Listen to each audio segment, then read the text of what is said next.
Bendiciones, les saluda el pastor Luis Morales. En esta ocasión vamos a estar compartiendo la tercera parte de esta serie que se llama La Pasión de Pablo. Vamos a estar aprendiendo tanto porque este es un hombre extraordinario. Algo que me ha llamado mucho la atención, especialmente en los tiempos que estamos viviendo, es la forma en que Martín Lutero fue apasionado por la epístola a los romanos escrita por el apóstol Pablo. Martín Lutero también fue contagiado por esa pasión del apóstol Pablo, al grado de que nos vamos a estar dando cuenta de cómo la forma en que Pablo lideró influyó mucho en la manera en que Martín Lutero se comportó durante una de las peores plagas de la historia, y que al mismo tiempo pues, nos hace un reto a nosotros de cómo comportarnos en situaciones como la que estamos viviendo. Esta serie, yo sé que toda la serie va a ser de mucha bendición, pero esta prédica yo sé que te va a ayudar muchísimo. Vamos a dar inicio a nuestra prédica, pero quisiera que, como siempre, agarre su Biblia y vamos a hacer nuestra declaración de fe, y la vamos a hacer creyendo como nunca antes. Y vamos a ver de que lo que la Biblia realmente nos dice, creo que es lo único confiable. El clima nos anuncian una temperatura y de repente fallaron por 5, 4 grados, pero la palabra no falla, pero ni por 1 centímetro. Así de que agarre su Biblia, ahí donde está, las iglesias que están reunidas, agarren sus Biblias, vamos a declarar creyendo, digan conmigo: la Biblia es palabra de Dios. Si Dios lo dice, yo lo creo. Si Él dice que tengo riquezas, soy rico. Si Él dice que tengo salud, soy sano, declárelo. Si Él dice que tengo salvación, soy salvo. Y si Él dice que soy su hijo, soy importante. Por eso, de hoy en adelante, nadie más me definirá. El único que me define es Dios, mi Hacedor. Anunciamos un lema para este año, y es pasión por las almas. Y esta situación como que nos quisiera alejar de esa realidad, pero no nos vamos a alejar. Esta serie que había comenzado antes de que se lanzaran todas las medidas que ahora se están tomando era la pasión de Pablo. Tampoco nos vamos a alejar porque es lo que Dios nos había dado, y vamos a ver qué es lo que Dios nos quiere decir ahora en estas circunstancias. ¿Qué valor tiene la pasión en una situación como esta? Y yo le digo que si algo va a hacer la diferencia en su iglesia, si algo va a hacer la diferencia en su célula, en su ministerio, en su vida, va a ser lo apasionado que usted esté en esta situación que estamos viviendo. La verdad es que cuando el enemigo nos quiere atacar, él quiere que nos alejemos de esa cosa tan importante que es apasionarnos por nuestro Dios. Quiero comenzar leyendo 2 versículos. Uno se encuentra en Primera de Timoteo 5:8 y dice: porque si alguno no provee para los suyos, y mayormente para los de su casa, ha negado la fe y es peor que un incrédulo. Estas son palabras del apóstol Pablo. Y usted dirá: pastor, ¿qué tiene que ver ese versículo con la pasión? Ya se lo explico adelante. Primera de Juan 3:15 al 17. Esta no es de la pasión de Pablo, pero sí Juan nos habla. Dice: todo aquel que aborrece a su hermano es homicida, y sabéis que ningún homicida tiene vida eterna permanente en él. En esto hemos conocido el amor, en que Él puso su vida por nosotros. También nosotros debemos poner nuestras vidas por los hermanos. Pero el que tiene bienes de este mundo y ve a su hermano tener necesidad y cierra contra él su corazón, ¿cómo mora el amor de Dios en él?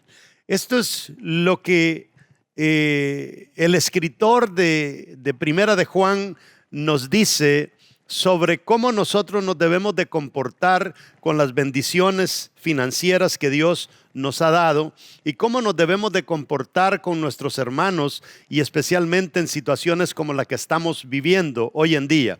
Mire, en forma de introducción quiero decirle que descubrimos quiénes verdaderamente somos cuando abandonamos nuestro mundo de comodidad y nos metemos en un mundo que no habíamos experimentado antes, o nos metemos en el mundo del prójimo.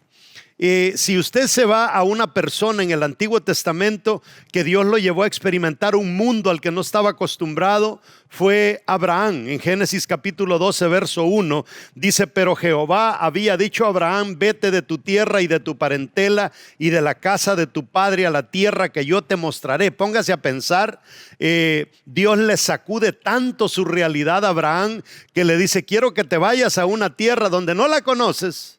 Nunca has estado ahí, nunca se ha escrito un libro al respecto, nadie ha ido y ha venido para que te dé el testimonio de cómo es la tierra. Simplemente quiero que te prepares y vayas, porque yo te voy a llevar ahí. Entonces, Dios a veces nos pone en situaciones como esta. ¿A dónde nos quiere llevar Dios en este momento con esta situación que estamos viendo? ¿A dónde nos quiere llevar Él? Y eso es lo que prácticamente le pasó a Abraham. Abraham descubrió quién él verdaderamente era cuando abandonó todo su mundo al que él estaba acostumbrado. Tuvo que dejar su tierra, tuvo que dejar su familia, y allí es donde se puede ver el verdadero Abraham. ¿Cómo nos vamos a comportar en medio de una situación que nunca habíamos vivido? Mateo 20:20 dice: entonces se le acercó la madre de los hijos de Zebedeo. Quiero que le ponga mucha atención a estos versículos que le voy a leer, porque aquí estamos hablando. Usted sabe que la pasión de Pablo fue heredada directamente de Jesús, aunque él no caminó con Jesús, pero en aquella experiencia que Pablo tuvo camino a Damasco, a la pasión de él fue convertida, porque él era un loco apasionado por matar a cristianos, y ahora Dios le va a cambiar esa pasión para ganar a personas hacia el cristianismo.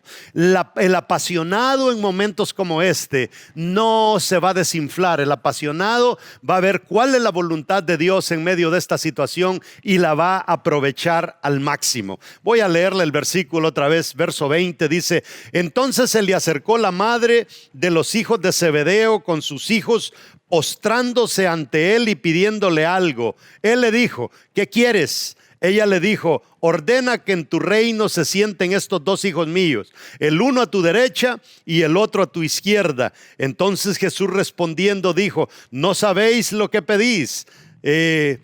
¿Podéis beber del vaso que yo voy a beber y ser bautizados con el bautismo con que yo soy bautizado? Y ellos le dijeron: podemos.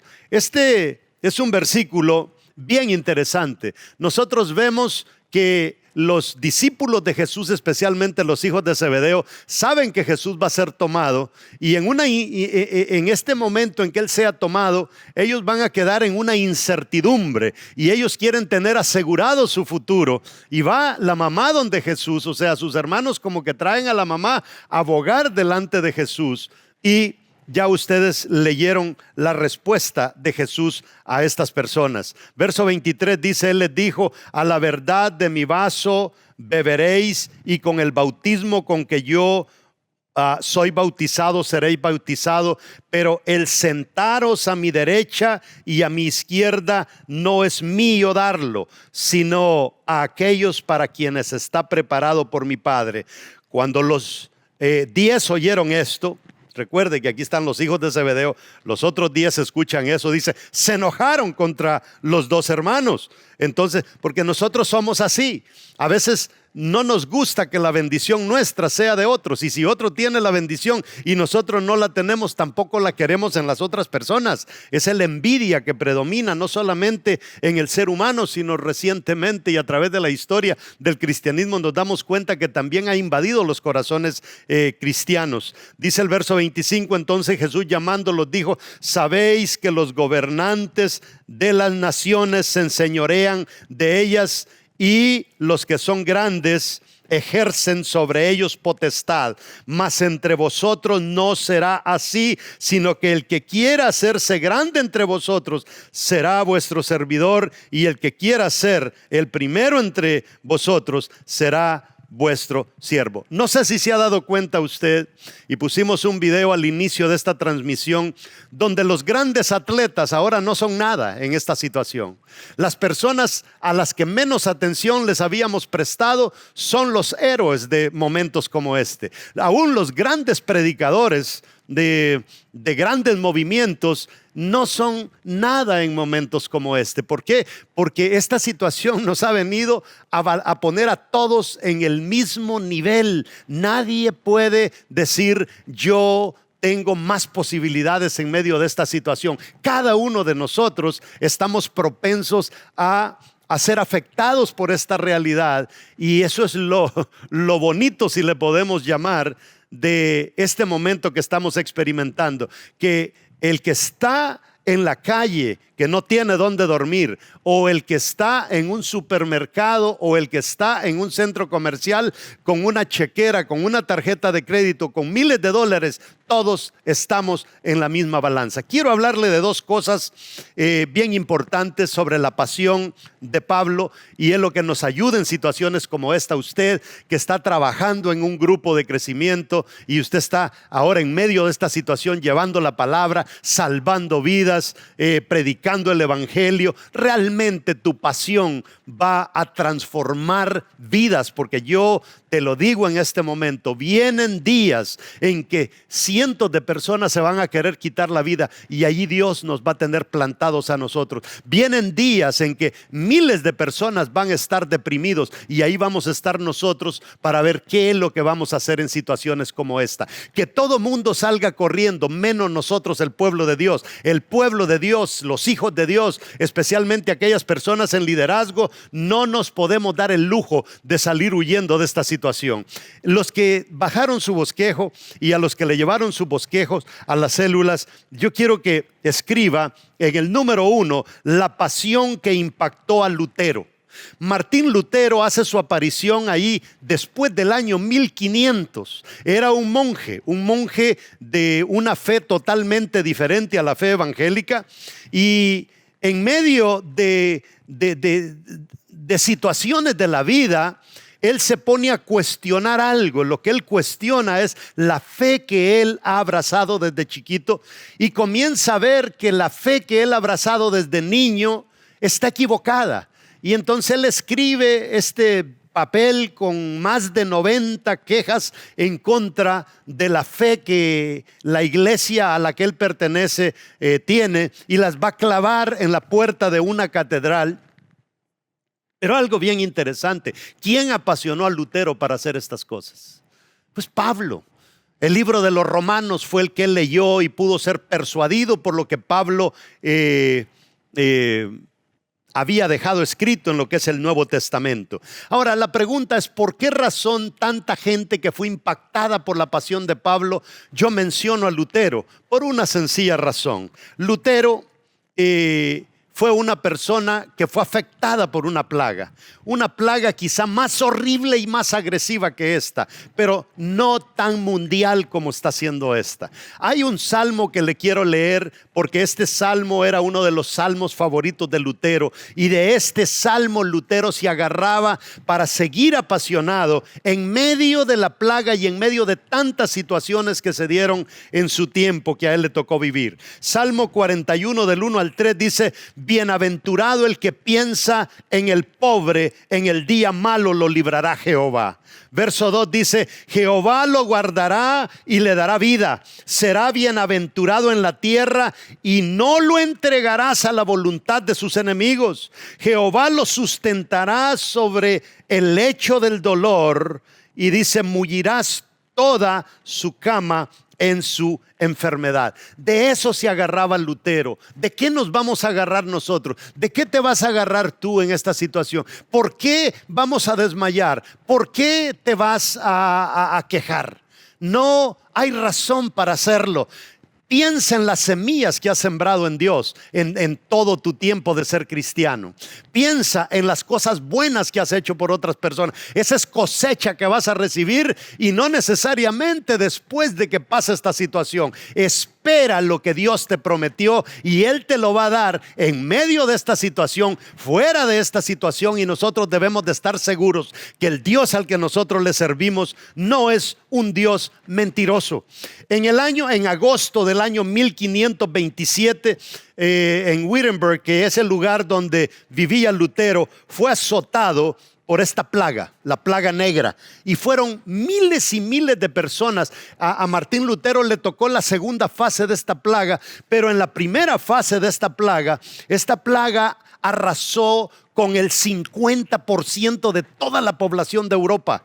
Entonces, y a Lutero le cayó la segunda plaga. Fue terrible lo que a él le tocó vivir, parecido quizá a lo que muchos de nosotros estamos viviendo hoy. Y dicho sea de paso, yo hasta el momento no he visto a una persona caer al lado mío muriendo de alguna enfermedad, pero a él le tocó vivirlo. ¿Qué hizo este hombre? Este hombre lo primero que hizo es que él convirtió su casa en un hospital. Póngase a pensar usted, mucha gente huye. Gente ya no quiere trabajar. La gente dice, no, mejor me alejo de mi trabajo para estar seguro. Lutero dijo, no, yo abro las puertas de mi casa y convierto mi casa en un hospital. Mi esposa y yo vamos a ser doctores y enfermeros en medio de esta situación. Y Lutero decía, no solamente vamos a darle ánimo a la gente, ánimo moral, ánimo espiritual, sino que también vamos a hacer todo lo posible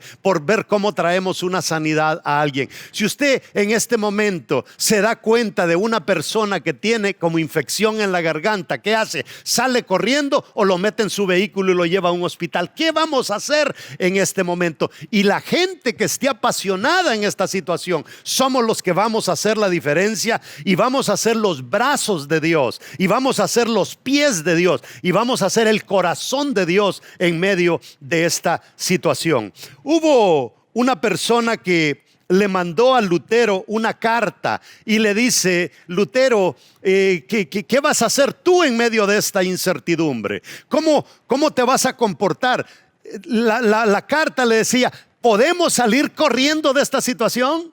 ¿Y sabe cuál fue la respuesta de Lutero? La respuesta de Lutero fue, salir corriendo de esta situación es el equivalente a pecado. No podemos huir de esta situación. Y ahora sí, ahora tiene sentido lo que le leí al principio, porque de esto se agarraba Pablo. Primera de Timoteo 5:8 dice, porque si alguno no provee para los suyos y mayormente para los de su casa, ha negado la fe y es peor que un incrédulo. ¿A qué nos está llamando el Señor con este versículo? A que tenemos que en esta situación crítica proveer no solamente para nuestra familia, proveer para aquellas personas que quizás son parte de nuestra congregación, que son miembros de nuestra célula, para ver cómo los podemos ayudar. Y aquí sí tiene más sentido Primera de Juan capítulo 3 verso 15, donde dice, todo aquel que aborrece a su hermano es homicida. O sea, aborrecerlo en este sentido no quiere decir que usted lo odie, quiere decir que lo abandone en el momento cuando esta persona más lo necesita. Dice que es el equivalente a un homicida. Y sabéis que ningún homicida tiene vida eterna permanente en él. O sea, no podemos entrar ni al reino de los cielos por ser negligentes en una situación como esta. Vamos a ser sal de esta tierra y vamos a ser luz de esta tierra en este momento tan crítico. Verso 16 dice, en esto hemos conocido el amor, en que Él puso su vida por nosotros. Jesús no anduvo alejándose de los clavos. Él no era alérgico a las lanzas. Él no era alérgico a las espinas sobre su cabeza. Él las recibió en su cuerpo porque Él se dio a sí mismo por nosotros. ¿A dónde estamos nosotros dispuestos a llegar? Si usted está lleno de temor, es porque el diablo ya le robó la pasión. Debemos de estar siempre apasionados, dice el verso 17, pero el que tiene bienes de este mundo y ve a su hermano tener necesidad y cierra contra él su corazón, ¿cómo mora el amor de Dios en él? Ese es el reto. Pablo pudo contagiar a Martín Lutero. Martín Lutero contagió a miles de personas. La pregunta es, ¿a quiénes vamos a contagiar nosotros? Los niños, los jovencitos que te ven a ti como líder en una iglesia, ¿qué van a aprender de ti? ¿Cómo van a querer imitarte? ¿Te van a aplaudir por el trabajo que estás haciendo? ¿O se van a lamentar cuando te vean huyendo de esta situación? La segunda cosa que quiero que tomes allí, apuntes en tu bosquejo, es la pasión que Jesús sembró en Pablo. Muy interesante. Leímos el caso de los hijos de Zebedeo. Hay algo bien interesante. Mire, se necesita estar apasionado para vivir este evangelio. Este evangelio lo hace diferente. Este evangelio tiene un sabor distinto cuando nosotros somos locos por Cristo. La gente que anda hablando de este evangelio como que alejémonos, es gente que perdió la pasión. Cuando Jesús le hace el examen a sus 12, a ver cómo están de apasionados, los 12 no pasaron el examen. ¿No te has preguntado que quién sabe si Dios nos esté pasando examen en este momento a través de esta situación? ¿No será que Dios quiere analizar quiénes verdaderamente somos incondicionales con Él? Cuando nosotros nos vamos a la resurrección de Cristo, cuando Él resucita, primero se le aparece a las mujeres, después se les aparece a los 12. Dice que tenían cerrada la puerta y de repente Jesús, sin que nadie le abriera la puerta, aparece adentro, imagínense. Y algo bien interesante sucede la tercera vez que Jesús se aparece. Se les aparece en Galilea. Y lo interesante es que en ese grupo de la tercera vez que Jesús se aparece, solo hay firmitas, solo hay gente especial. Entre ellos dice la palabra que estaba Pedro.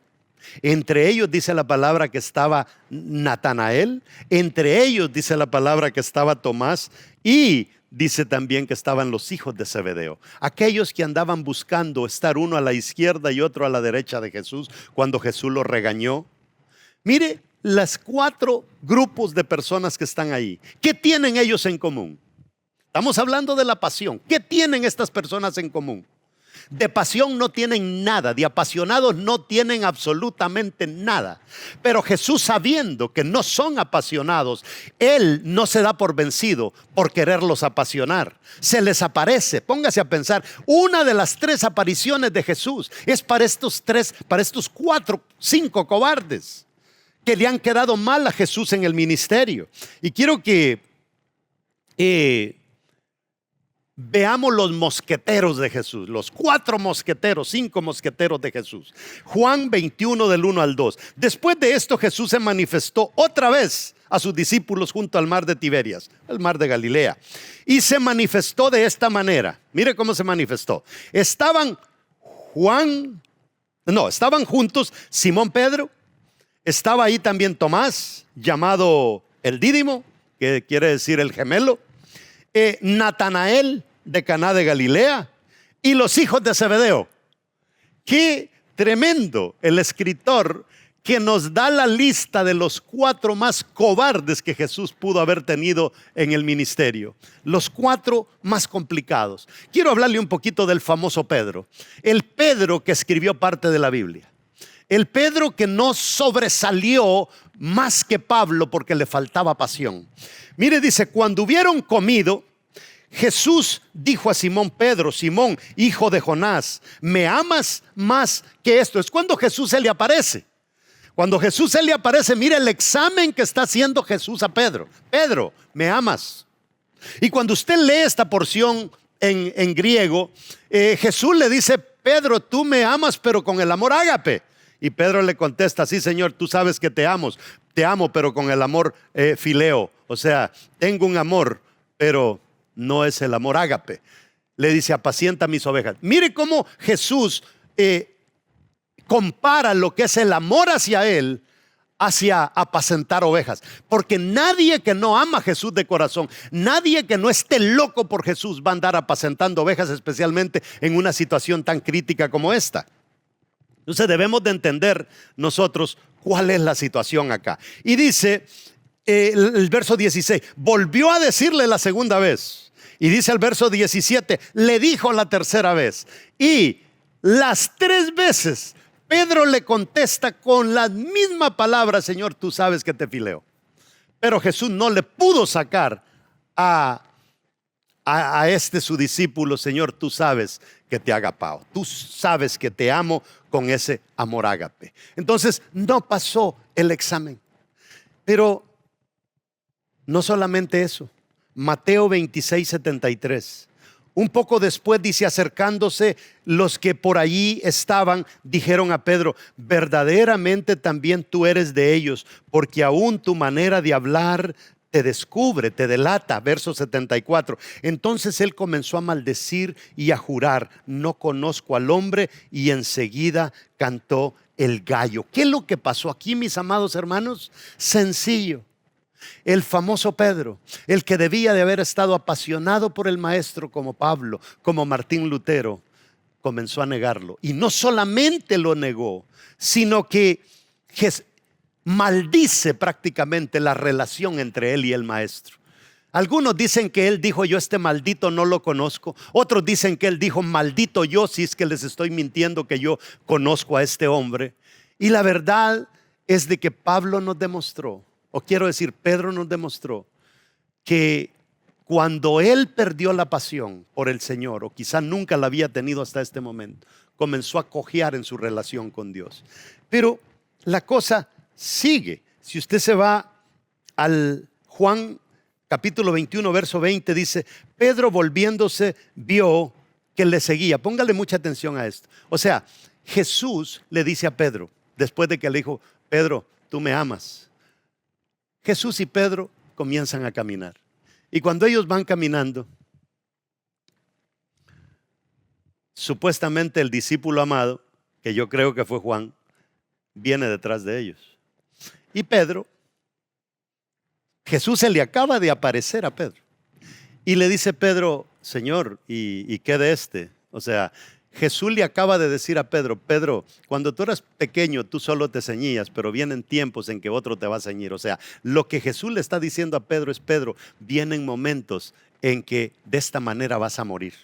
Y Pedro le entendió, le agarró la onda a Jesús. Pero cuando van caminando, Pedro, me imagino, va tragando grueso, porque no le pasa que él va a morir. Y ve al discípulo amado y le dice: ¿y este qué? ¿Y este cómo va a morir?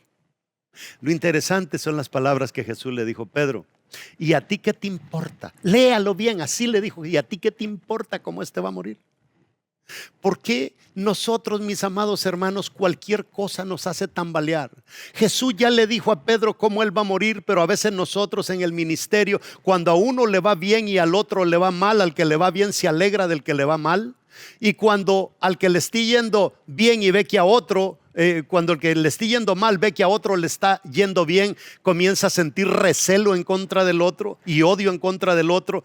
Y esas son las cosas que habían entre estos 5 a los que Jesús se les apareció. O sea, ¿qué es lo que es? Este no es un tiempo, mis amados hermanos, para andar buscando en Facebook a ver qué escribió este, a ver cómo le contradigo lo que dijo, cómo ataco a este, cómo me choco con él. Este es tiempo para hacer la diferencia en el ministerio. Este es tiempo para demostrar la pasión que nosotros tenemos por nuestro Señor. Pero vámonos a Tomás, que es el otro que se le aparece. Quiero que vea usted que estas situaciones que estos discípulos están viviendo, las podemos estar viviendo nosotros en esta crisis. Juan capítulo 20, verso 24. Pero Tomás, uno de los 12, llamado Dídimo, no estaba con ellos cuando Jesús vino. La segunda vez que Jesús se aparece, Jesús no anduvo quitando trancas de la puerta, no anduvo abriendo puertas. De repente se les aparece y está dentro. Y todos están, pero ¿sabe quién es el único que no está? Tomás.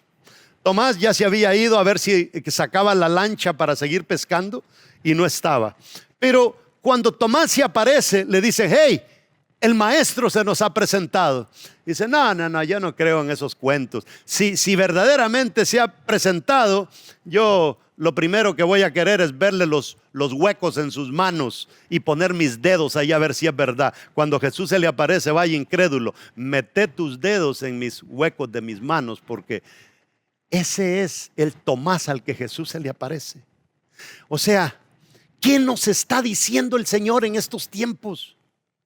Dios le está hablando en estos tiempos a personas que lo han venido negando por años, a personas que le han venido haciendo oído sordo al Señor por años. Y el Señor todavía les está diciendo: tengo misericordia contigo.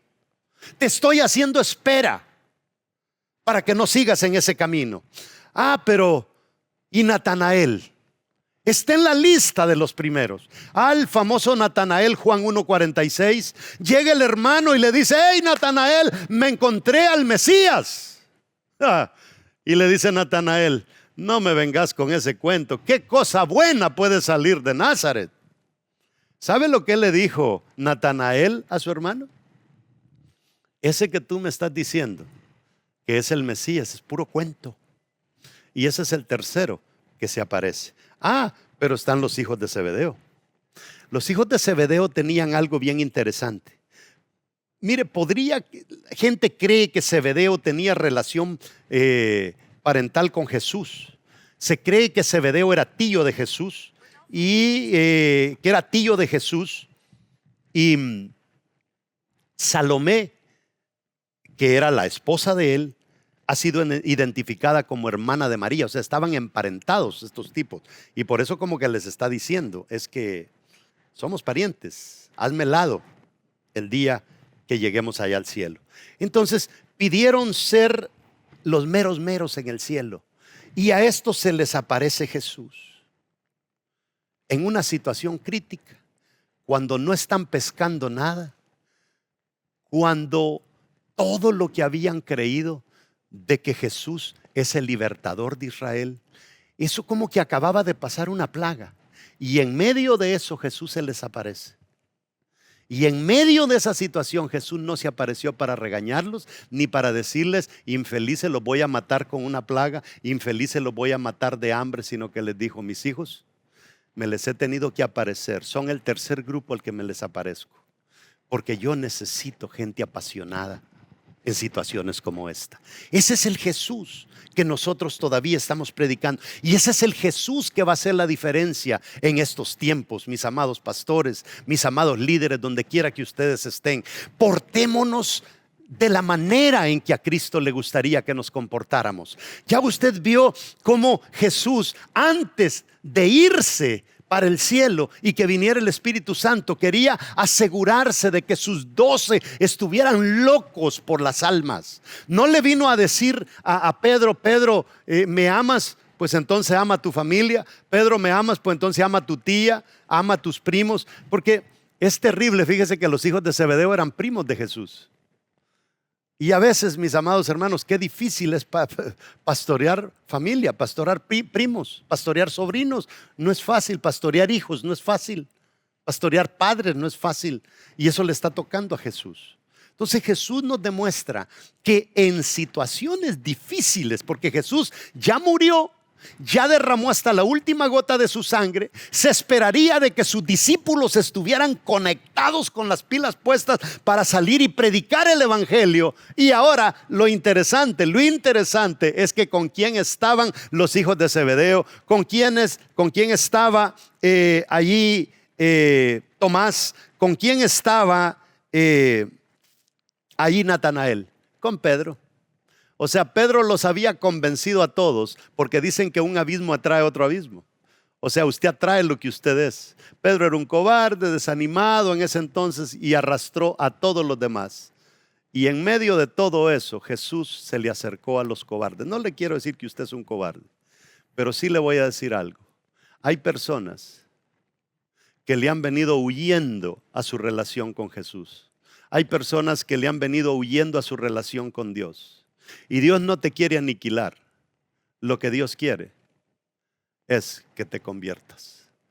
Hay una porción muy bonita que estaba meditando en ella anoche, y me llamó tanto la atención esa porción, que Dios le dice a Zorobabel, que es como comenzamos este culto. Zorobabel está pasando por momentos difíciles. Acaba de salir del cautiverio, lo han convertido en gobernador, Ciro, pero el templo está hecho pedazos. No hay iglesia, no hay donde congregarse, parecido a lo que estamos teniendo, y que tenemos los edificios, Tenemos todo, tenemos sillas, tenemos sonido, pero no nos podemos congregar. Aquí era al revés, no tenían nada, las paredes se habían caído. Zorobabel quiere levantar el templo, su pasión es levantar el templo. Y Zorobabel lo visita un profeta de Dios. Y el profeta se le acercó a Zorobabel, y quiero que se vaya conmigo. El verso 23 dice, póngale mucha atención. En aquel día, dice Jehová de los ejércitos, te tomaré, oh Zorobabel, hijo de Salatiel, siervo mío, dice Jehová. Pausémoslo ahí un ratito. ¿Quién es Zorobabel hoy en día? Zorobabel es usted el líder que está sacando gente de Babilonia y trayéndola a los pies de Cristo. ¿Quién es Zorobabel en Belice? ¿Quién es Zorobabel en México? ¿Quién es Zorobabel en Guatemala? Tu pastor. Que en medio de esta situación, aquí estamos conectados porque quieres alimentarte y nutrirte para ver qué es lo que vas a hacer en medio de esta circunstancia. Tú eres un Zorobabel, tú que estás liderando una célula, tú que tienes una red de células de líderes, eres un Zorobabel, pero yo quiero que veas lo que Dios te dice en estos tiempos. Zorobabel nunca había perdido la pasión. Él sacó gente de las garras de Babilonia y se lo llevó. Porque estaba atento a la palabra que solamente iban a ser 70 años de cautiverio. Y se lo llevó. Y Dios estuvo atento a hablarle a Zorobabel. Y de la misma manera que Dios te puede estar hablando a través de este siervo, a ti líder, que quizá no has dejado de ser afectado por esta situación. Hoy te digo que tú eres un Zorobabel de estos tiempos. Y eso es lo que el Señor anda buscando, Zorobabeles para un tiempo difícil como este. Pero esto es lo que me encanta de este versículo 23. Oh Zorobabel, hijo de Salatiel, siervo mío. ¿Cómo le llama Dios a Zorobabel? Siervo mío. ¿Qué eres tú? Siervo de Dios. Y dice Jehová, y te pondré, ponle mucha atención, como anillo de sellar, porque yo te escogí, dice Jehová de los ejércitos. Wow, en este momento lo que el Señor te está diciendo, líder, es que tú no eres cualquier cosa. Lo que Dios te está diciendo, líder, es que tú eres un anillo para sellar. Ponte a pensar, en aquellos entonces no habían tarjetas de crédito, se sellaba con un anillo. Si papá te había dado un anillo y tú decías, me gustan ese par de zapatos, pero no ando dinero. Pero andas el sello del anillo, tu papá, sí, aquí lo ando. Y se llevaba el par de zapatos y papá lo iba a pagar. Entonces lo que Dios le está diciendo aquí a este joven Zorobabel es, Zorobabel, yo estoy contigo. No te desanimes. Es más, quiero que entiendas, en este momento, mírate como un anillo para sellar. Y yo quiero, terminando, darte 3 cosas sobre el anillo. El anillo de sellar tipificaba autoridad. En estos tiempos difíciles, líder, pastor, tú eres una autoridad. Pero no solamente eso tipifica el anillo. El anillo tipificaba regir, gobernar. Eso tipificaba el anillo. Le dice, te haré un anillo de sellar. No cualquiera podía sellar. Tenías que tener una posición gubernamental para poder, no solamente es tener el anillo, que tu anillo valga, que tu anillo tenga peso. Y la tercera cosa es potestad. El que tiene el anillo tiene poder. Líder, yo te quiero decir, apasionate. No te desanimes, el diablo te quiere robar la pasión, pero no se le entregues al enemigo. No nos vamos a postrar ante esta situación. Nos vamos a levantar y vamos a hacer cosas maravillosas. Dios mío, la próxima vez vamos a traer, aunque sea unos 20 aquí que estén vivos. Yo siento algo dentro de mí que Dios te está diciendo y que vas a hacer cosas maravillosas. Recuerda, autoridad, regir y potestad. Parece bastante a lo del pródigo. Cuando el padre le pone un anillo de sellar. Al pródigo le entregó un anillo que tipificaba autoridad, que tipificaba nombre y tipificaba acceso. Mi amado pastor, tú no eres cualquier cosa. tú le haces honra al nombre de Cristo. Tú tienes nombre. Zorobabel le dijo, tú eres mi amado, o sea, yo te estoy enviando. No eres cualquier cosa. No te sientas desprotegido. Vamos a hacerle guerra a esta situación y vamos a conquistar el mundo. El fruto está blandito, mis amados hermanos. Los aguacates están cayendo solos. Los mangos están cayendo solos, están maduros. El fruto está listo para ser recogido. No es como cuando Jesús se le aparece. Bueno, Jesús anda con los discípulos y él se va a trabajar con la samaritana y los discípulos se van de compra. Y cuando los discípulos vuelven, Jesús les dice algo a ellos: la cosecha está lista. Amado líder, la cosecha está lista. Mira a tu izquierda, mira a tu derecha, mira hacia el frente, mira hacia atrás, deprimido, ansioso, temeroso. No se sabe qué es lo que está haciendo más daño, si la pandemia o el miedo que se le ha metido a la gente. Está terrible. Entonces, solamente mira a tu alrededor, aconseja, obedece el llamado de tu maestro, confía que Él está a tu lado, confía que el Espíritu Santo te va a dar palabra. Ahí donde estás, ponte de pie, si estás sentado. Y yo sé que algunos de ustedes en sus células tienen amigos, tienen visitas a sus casas. Y yo quisiera aprovechar este momento para hacer un llamado. Los apasionados transformaron naciones. No estuviera predicando hoy si no hubiera sido por el apasionado de Pablo. Hoy no hubiera tenido mensaje. El apasionado de Daniel, el apasionado de José, la apasionada Esther y el apasionado Mardoqueo, el apasionado Abraham, el apasionado José, David, Débora, el apasionado Gedeón, el apasionado Jesús. Fueron gente que transformaron el mundo. El apasionado de Martín Lutero, el apasionado de Juan Hus, el apasionado de Calvino, el apasionado de Arminio. Gentes que dieron su vida por esto. No te está pidiendo Dios que des tu vida, pero te está pidiendo que le des el corazón, que le des lo mejor. Líderes, vamos a revolucionar esto. El Salvador es para Cristo, Ecuador es para Cristo, Belice es para Cristo, Guatemala es para Cristo. Donde quiera que tú me estés escuchando, en Italia es para Cristo. El país que más golpeado está siendo hoy en día es allí donde Cristo quiere concentrar su poder.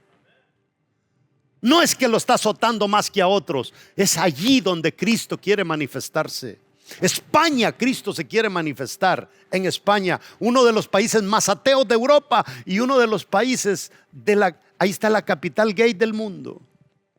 El Señor te está hablando. Y yo quisiera en este momento aprovechar para hacer un llamado a aquellas personas que quizá por primera vez han llegado a una célula, por primera vez están en esta casa. No es casualidad que estés ahí. Desde Boston te estoy haciendo este llamado. No lo desperdicies. Esto no es una situación para castigarte. Es una situación para despertarte. El maestro te quiere despertar. El maestro te está diciendo, como le dijo a Pedro y a estos encuevados, los necesito. Eso es lo que el Señor te está diciendo hoy. Espero que esta prédica haya sido de mucha bendición para tu vida. Culminamos usando un versículo muy interesante donde Dios le habla a un libertador.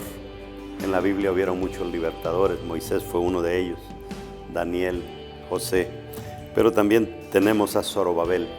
Y Dios en este capítulo 2 de Ageo, verso 23, Dios le dice al profeta: en aquel día, dice Jehová de los ejércitos, te tomaré, oh Zorobabel, hijo de Salatiel, siervo mío, dice Jehová, y te pondré como anillo de sellar.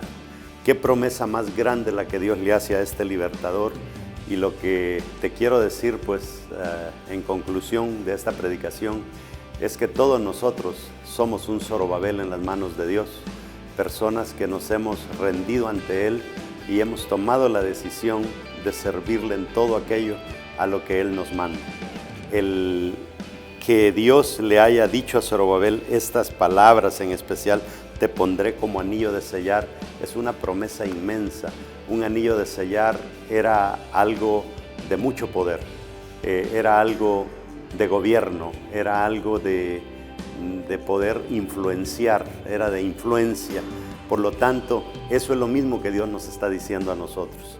Si tú eres nuevo en el liderazgo y estás haciendo las cosas con temores, no temas, deja que Dios te use.